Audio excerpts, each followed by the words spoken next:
best y'all got. Tryna make a dollar, flip it like it's vinyl. Tryna make a way. What's it worth to you if the price too high? Quid pro quo, I need the best y'all got. Give me your best. I won't take nothing less, cause I'm giving you 100. How you always leaving me with nothing? I'm not impressed. It's gonna take more than this, cause I'm giving you 100. And I don't even know if I can trust you for nothing.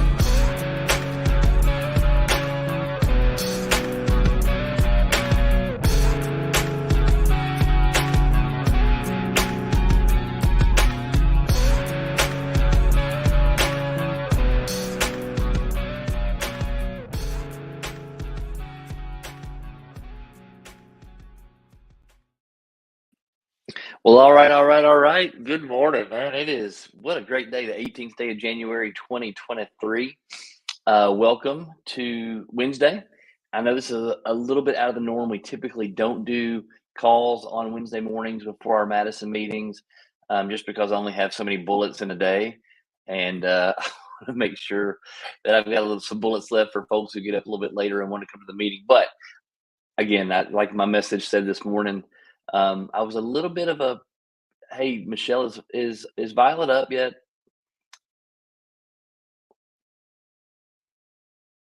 Is she watching?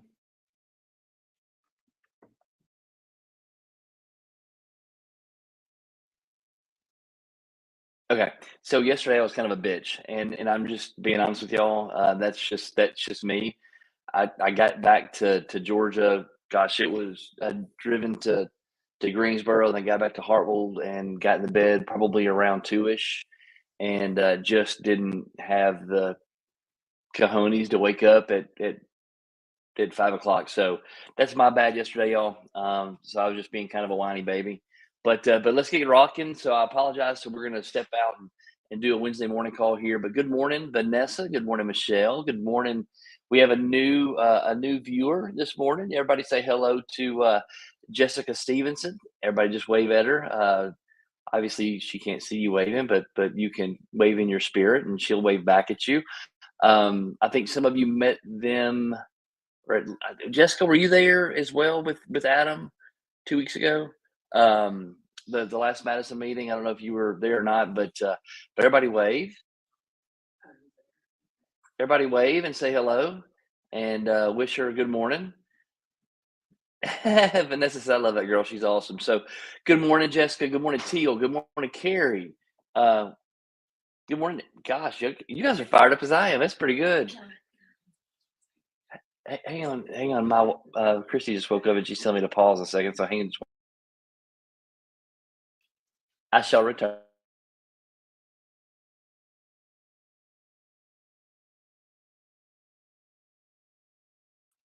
I was getting my marching instructions from my beautiful bride who just woke up. She's like,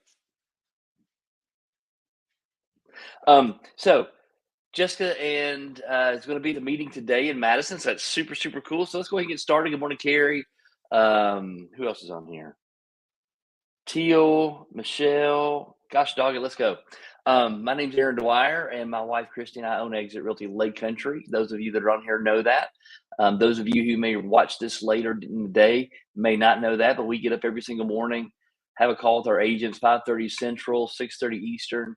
Try to do a little motivation, a little fun, laugh, sometimes with tears. It's always going to be good. I feel like there's always something good that comes out of these calls, and it helps everybody get started on a good note. So good morning, Millie. Who else just joined? Kristen Ritchie, good morning. Y'all, it's day 18 on 75 Hard. I think I'm right. Today's the 18th, so it's day 18. I'm almost finished with the book. I finished the book Necessary Endings yesterday. I'm almost finished with the book 75 Hard. If you've not read that book, it's a fantastic read. And guys, I'm just gonna tell you right now, it's something that I say all the time, and it's not what I'm going to talk about this morning, but I do want to mention this. It's something that I say all the time, where and it's not just me. Everybody says it, Robin. I mean, it's a universal fact. Small things done consistently over time make incredible impacts. Small things neglected over time make significant impacts. I never noticed and never knew how far out of shape I was until last night, my last 45-minute workout, and I was doing a 45-minute yoga session. And y'all have never done yoga to see a 200 now 212-pound man in his 50s doing yoga is pretty funny. If I could have been a fly on the wall watching myself do that, it was actually pretty hilarious. But there's one pose at the end of the yoga session, and I did pretty well through the whole deal. What I have found is body weight exercises for me are much more challenging than going to the gym. I can go into a gym and I can throw weights around, and I'm actually feel like I'm getting stronger. Almost 3 weeks into this now, I feel like I'm kind of getting stronger again. So it's not such a struggle. But body weight exercises are these hit workouts that Christy puts me through, where you have these ultra fit devils that are trying to tell you to do burpees. And y'all watching if you think what I did last night was hilarious, you ought to see my big fat butt doing trying to do burpees. Um, so no, Millie, I'm not doing yoga classes necessarily. I get on my iPad and I search for 45-minute yoga. And luckily, at the house here in Yacht Club, there were some leftover yoga mats. So I went downstairs and put 45 minutes on and did yoga by myself. And it was absolutely fantastic. Um, I wish I could be down there Friday. Who's laughing? It's not that funny. It is kind of funny. I was probably laughing at myself, but I'm getting off topic. So the last pose was where you put your hands behind. Good morning, Laren. You put your hands behind you. Your fingers are pointed towards your butt, and you get on your heels, and you got to lift and arch your stomach and your pelvis towards the sky. And I never knew how out of shape my core was, how awful I've been neglecting my core and how much I've been neglecting my physical health until last night. And I'm sitting there trying to bridge my hips up, and my entire body is convulsing, shaking, telling me that I'm an idiot. It was absolutely awful. I mean, Lainey was sleeping, so she's here, and she was sleeping in the other room, and I was breathing and blowing like an old whale. I'm glad I did that by myself, because if I'd done that in a class or had a goat crawling on me and I was trying to do that, I'd have smacked a goat. Um, but it was pretty rough. But I digress. I mean, but I'm going to keep doing it because Millie, I'm with you. I I am I've wanted to do yoga for so long. Um, I remember though it's crazy how these things these memories come back. I remember when I first started doing martial arts back in my 20s, and I started taking taekwondo, and I started really getting into martial arts. I remember hearing my dad's voice in my head talking about Eastern religion, talking about Eastern cultures, and about how specifically yoga and martial arts pull you away from God.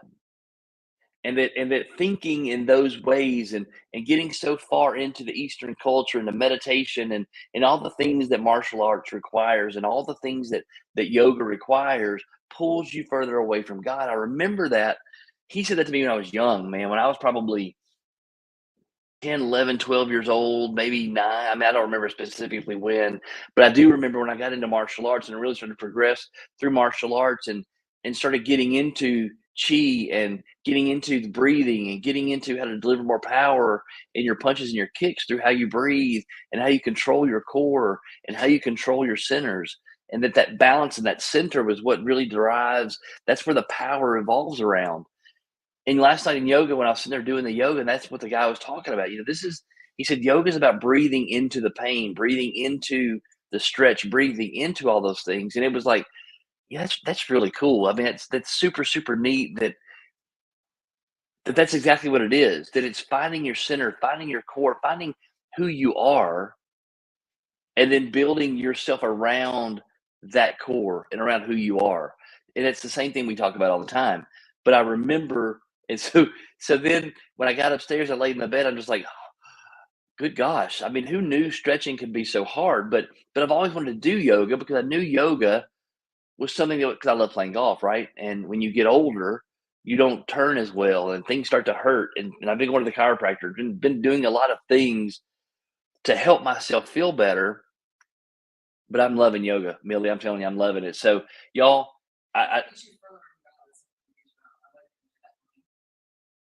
so Christy's over here in the comment section wondering how yoga and doing all that gets you further away from God. Because the point was very boxy religion thinking, right?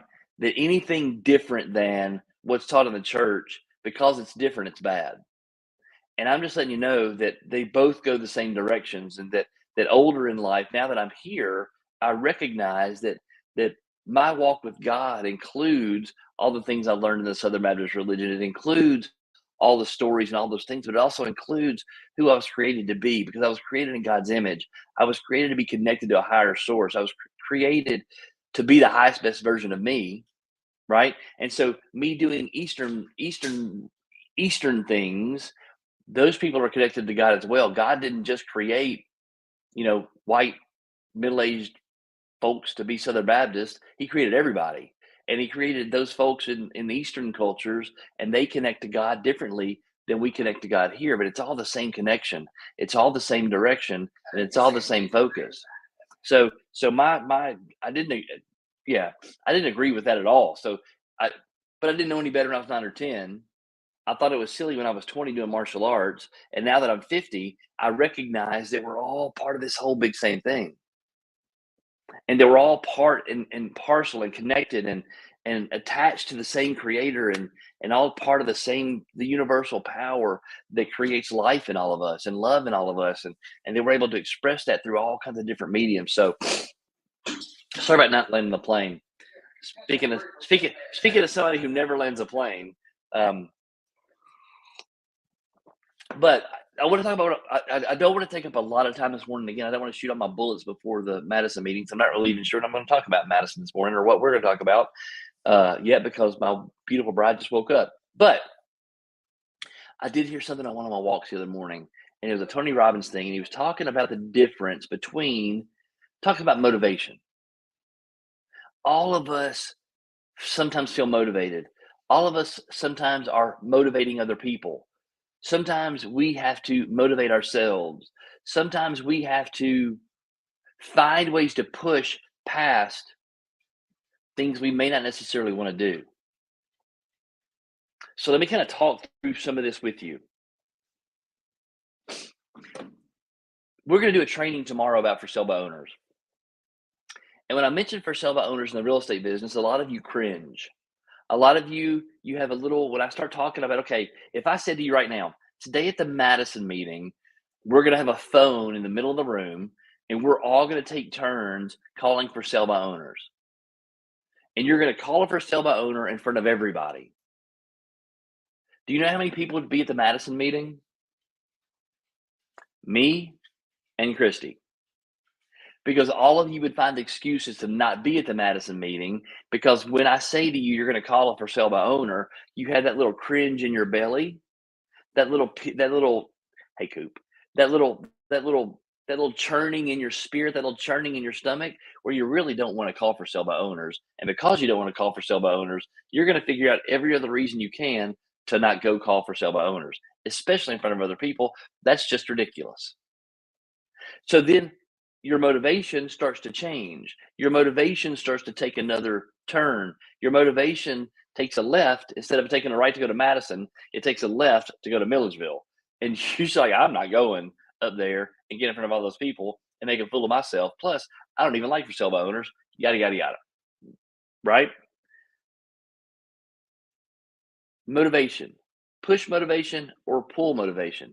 If I push you into calling for sale by owners, the motivation doesn't last.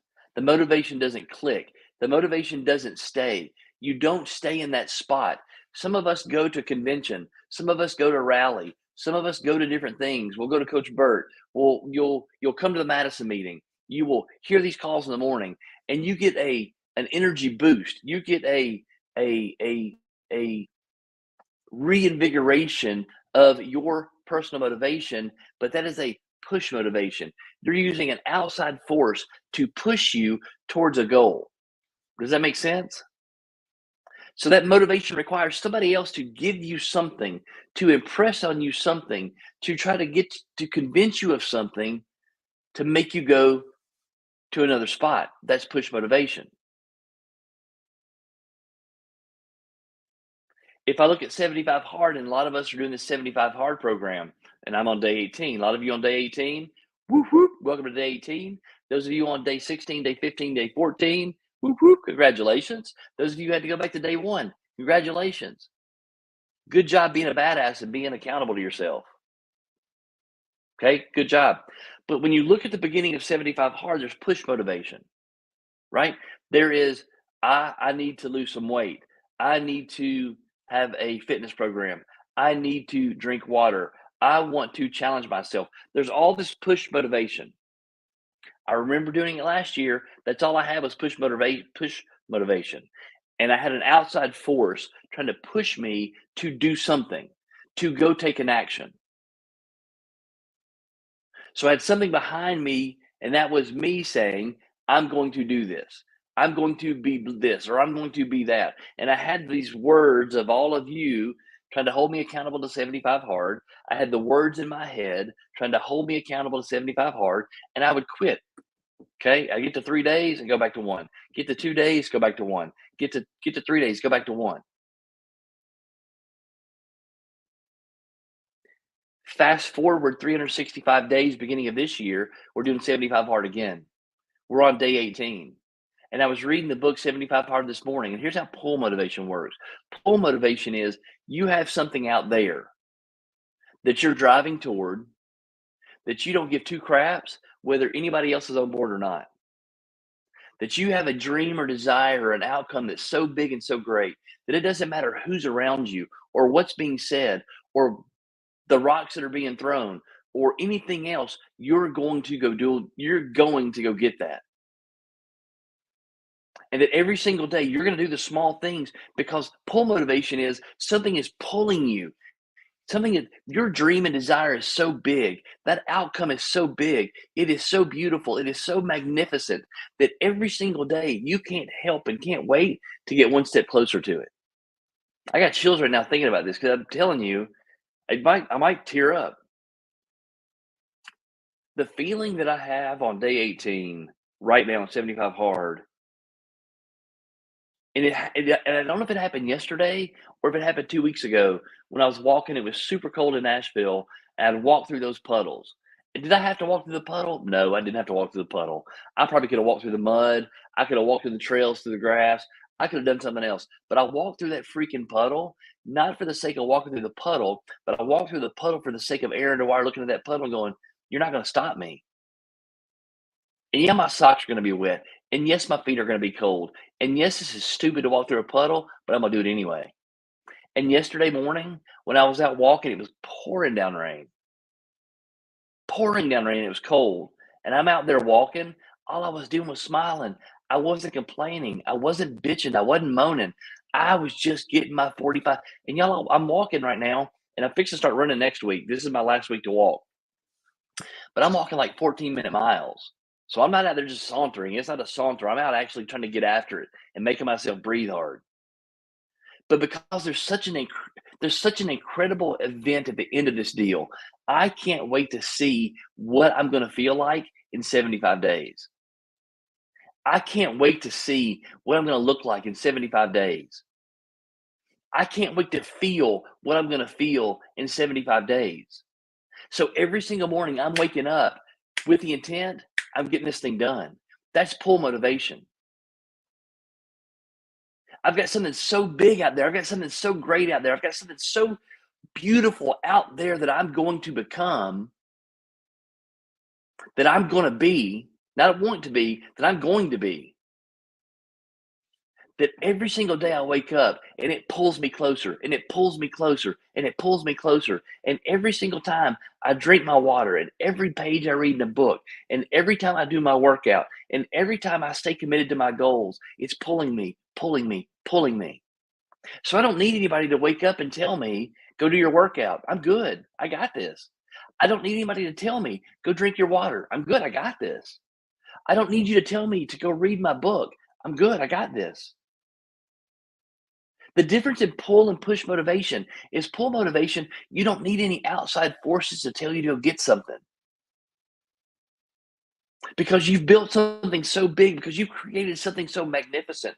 It goes along with what we talked about when I was talking about be your future self now. When you talk about that book and you look at your future self 6 months from now, a year from now, 5 years from now, 10 years from now, how big can you make that? How beautiful can you make your future self?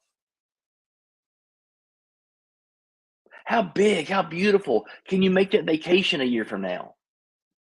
How big, how beautiful can you make that income from now? How big and how beautiful can you make what your family dynamic a year from now, 5 years from now, 10 years from now? Can you make it so beautiful and so big that you don't need me every single morning telling you to get after it? You don't need me to remind you that it's the small things that make those significant impacts. You know, and every single day you wake up with this intrinsic desire to go get it. Go back to my for sale by owner story. For sale by owner, calling for sale by owners, y'all. I'm not joking. It's hard, and I'm gonna be honest with you.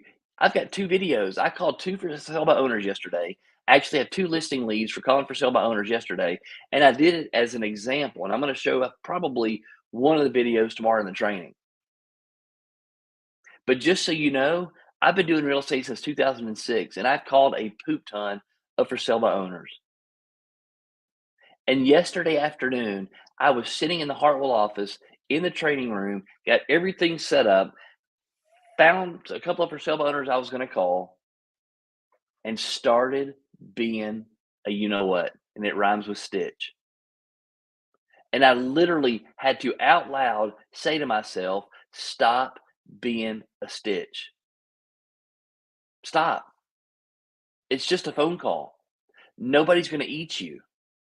But I'd written a script out. I'd watched a couple of videos. I'd pulled some things. I'd gone back to some of my research and some of the things that I'd done over the years. And I built a script for you to use to call for sale by owners. And I was going to try the script out to see if it worked. And the first time it was awful. I didn't stay on script. I was all over the place. But it worked out where the lady's interested in me sending her something. She's interested in maybe me having a conversation with her later down the road. Okay. The second time, I used the script pretty much on like it's supposed to be used. But I wanted to test it because the last thing, and I hope y'all know this, the last thing I ever want to do as your leader, the last thing I ever want to do is the person, one of the owners of Exit Realty Lake Country. The last thing I ever want to do is tell you to do something that I'm not willing to do myself. Because I've always believed that leaders lead from the front. I've always believed that if I tell you to jump off of a bridge, I promise you I'm soaking wet because I just jumped off the bridge and I just climbed up the bank and I walked up on the bridge and I said, look, if y'all do it like that, you'll be fine. Because I believe leadership leads from the front, not from the back. I don't believe leadership is in a tall tower or in some other office someplace or someplace that you don't see where they are, who they are. You never talk to them. Your leaders should be in front of you, leading by example. I've always believed that. So I'm never going to ask any of you to do anything that I wouldn't do myself.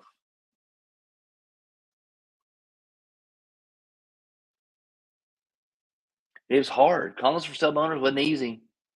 I had to talk myself into it. I had to get through my own fears. I had to do the thing that I really didn't want to do, and I videoed it. I videoed me talking, so you're gonna hear me tomorrow. You're gonna hear me some of that video tomorrow, and y'all, I hate hearing myself talk. I hate these videos. I hate hearing myself talk. I don't see how y'all do it. I do, and I guess everybody does that everybody thinks that I believe, but it's who I am. It's how I sound. So I just got to get over it, right? So let me rewind just a little bit because we're almost at 30 minutes. Can you feel the difference between push motivation and pull motivation? Can you feel the difference between, and think back in your life, when you've used somebody else's words, when you've used someone else's energy, when you've used someone else's momentum to create momentum in your life? And soon after that, the momentum dies. And soon after that, the motivation wanes. When we drive to Manchester to go to Coach Burt's, we're sitting at Coach Burt's, and everybody's fired up about being at Coach Burt's, and everybody's like, "Yep, we're going to do this." And then on the drive back from Coach Burt's, somewhere around Chattanooga, the motivation wanes. Somewhere around East Ridge, when we get over the Tennessee Georgia line, it doesn't feel as fun anymore. Push motivation or pull motivation. This morning, some of you will have a challenge on whether or not you want to drive to Madison to come to the meeting. You'll have excuses, you'll have reasons. It's too far, it's too much gas, it's too much time investment, it's too much whatever. But that's a clear indication of whether or not you have push motivation or pull motivation. Because if you believe the Madison meeting is going to be something good for you, if you believe that Madison meeting's going to give you a nugget, going to give you a little speck, even if it's not life changing, maybe it's just one little nugget, and you believe that, it's going to pull you to the meeting. And so no matter what, you're going to make the way to get there. Because you can make a way or you can make an excuse. I did it yesterday morning. I'm telling you, I did it yesterday morning. My motivation to get out of bed to do a call was not as great as my motivation to stay in the bed and get some sleep. And that's why we didn't have a call yesterday morning. So, for those of you that are on here, can you feel the difference between push motivation and pull motivation? Are there things in your life that you would fight the devil for? Are there things in your life where you are so uncompromising with your time, with your energy, with your effort, that when whatever that is needs you, you throw everything to the side and go do that? That's pull motivation. Is everybody still here? Is everybody still awake? Hello, hello. Can you feel the difference between push motivation and pull motivation? And every now and again, we need some push motivation. Every now and again, we need a good swift kick in the butt to get us back on track, because it's so easy to get distracted. It's so easy to get busy. It's so easy to get out of whack. It's so easy to fall off the wagon. It's so easy to be average. It's not hard to be average, y'all. It's not hard to be lazy. It's not hard to be distracted. It's not hard to not have a plan. It's not hard to not have goals. It's not hard to not have any dreams or desires, just kind of go through life and do what you're going to do. That's not hard. That's super easy. What's hard is taking the time, searching your soul, searching your spirit, trying to figure out what is it I truly want more than anything else? What is it that I need and desire more than anything else? What am I willing to burn the boats for?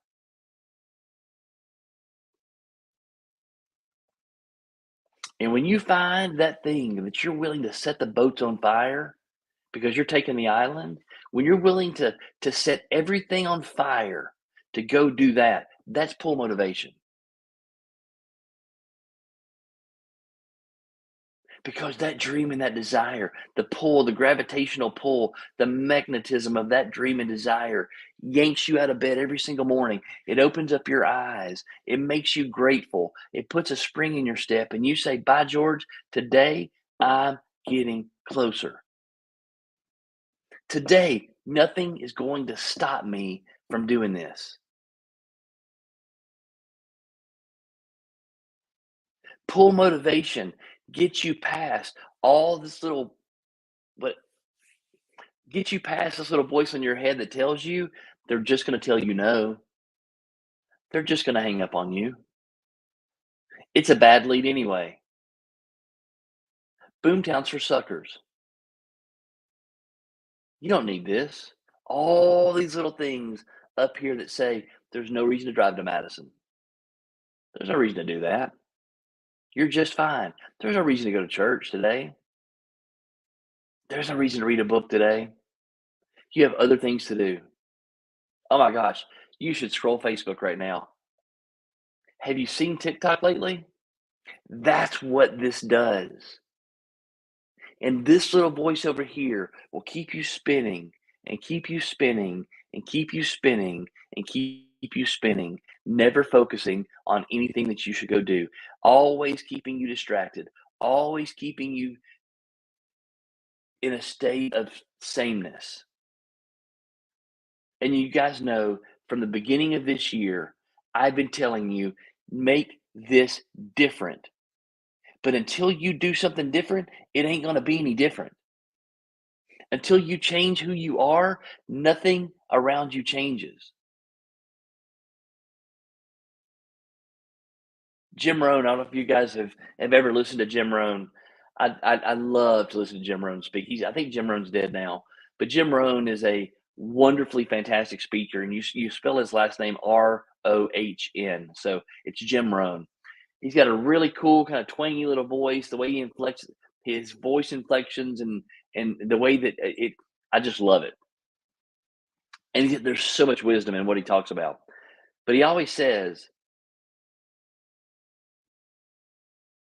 this is just one little thing. To have above average income, you've got to be an above average individual. That the way the world works, if you plant apple seeds, you don't get oranges. You get apples.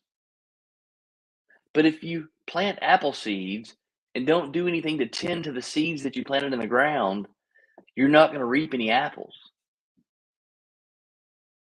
But the beautiful thing about the universe and the beautiful thing about nature and the beautiful thing about the way this thing works, that if you plant the seeds and you tend to the seed, one apple seed doesn't get you one apple. One apple seed gets you a tree that gives you multiple apples. So if you plant a cup of corn seed, you don't get a cup of corn in return. That's not the way the world works. That's not the way that nature works. You plant a cup, you get a bushel. The law of sowing and reaping, the thing in the Bible says, what you sow, that shall you reap. Good morning, Mags. But you never reap the same amount you sow. It's always more. Now, the caveat to that is that can also work in a negative fashion. Here's my point.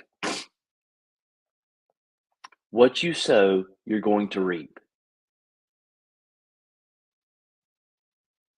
So when that thing gets so big out there, when that 75th day is so big right now, I am so freaking excited to get to 75 days. And not that I'm missing all these days in return, because every single day I'm doing a workout.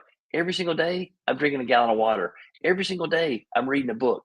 Every single day I'm doing another workout.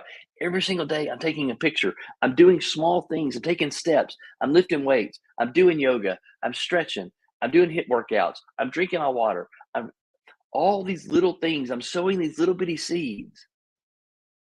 And I'm tending to these seeds. I'm tending to my garden because I know in 75 days, the excitement and the joy and what I'm looking forward to on that 75th day is pulling me every single morning getting up.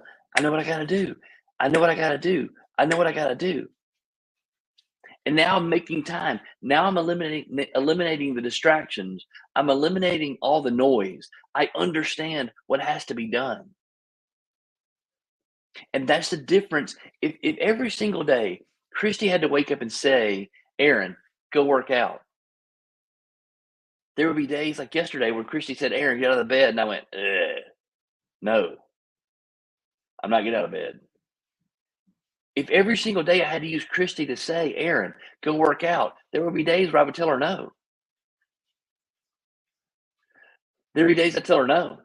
And I say, nope, not doing it. But because now it means something to me, now my desire to achieve that, I'm being pulled to that outcome. Every single day I'm being pulled to, I don't need her to motivate me. I don't need her to get up and make me go do it. Now I'm making room for it. I'm making time for it. Y'all, that's the way this works. The difference between push and pull motivation. In your business, do you have a plan? Do you have an outcome that's bigger than anything you've ever done before? Do you have a goal, a dream, or a desire that's bigger than anything you've ever had before? Do you have something out there that's so big, it's so beautiful, and it's so wonderful that it's going to pull you every single day out of bed?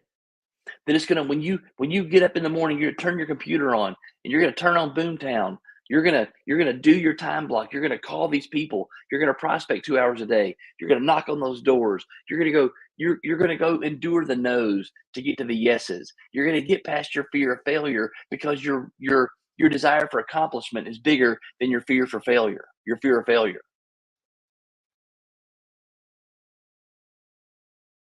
That you've got this feeling in your spirit and this picture of, and this is what came in my spirit just now, is all of you old. I'm 50, right? I came out when I was born. When I came out, Star Wars came out about the same time. And one of the coolest things I remember as a kid in Empire Strikes Back is at the end when they're walking down the aisle to come get their medals, and all those people are standing there and they're lined up and they're just walking. I got children now thinking about this. Imagine that scene in your head and in your spirit when you are walking down that aisle and the multitude and everybody around you is clapping their hands and they're cheering for you because you're going to receive your medal for accomplishing your task. When they're about to give you the medal because you're about to realize the manifestation of your dream. You're going to reach that income level. You're going to get those transactions. You're going to go on that vacation. You're going to buy that car. You're going to do whatever it is out there that you're going to go do. And you're walking down that aisle, and all these people are cheering.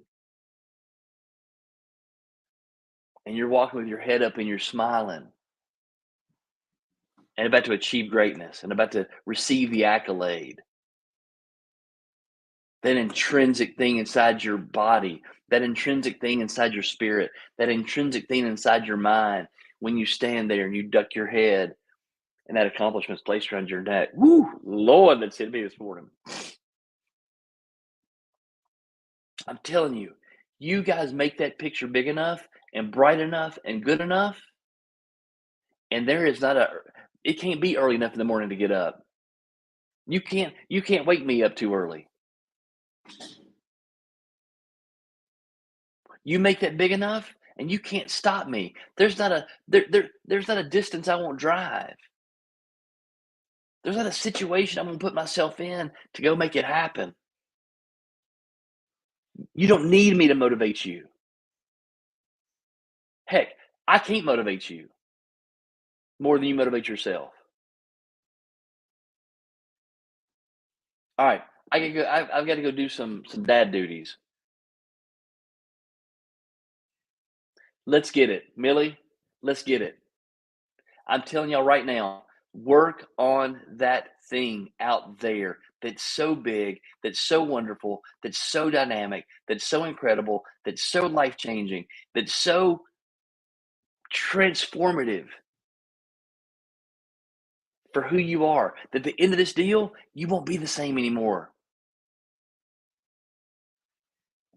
You're gonna see it different. You're gonna see life different. Life's gonna see you different. You're gonna have above average things because you're above average. You're going to have above average income because you're an above average human being. You're going to have exceptional things because you're an exceptional human being. The difference in push and pull motivation, you don't need me. You need you. All right, I'm going to go. I got to go. Got to go. It's foggy as heck outside. I can't wait to go outside and do this thing. I love y'all. Be good. Be great. Be you. And I'll see most of you, hopefully all of you, in a few hours. Bye, y'all. Love you.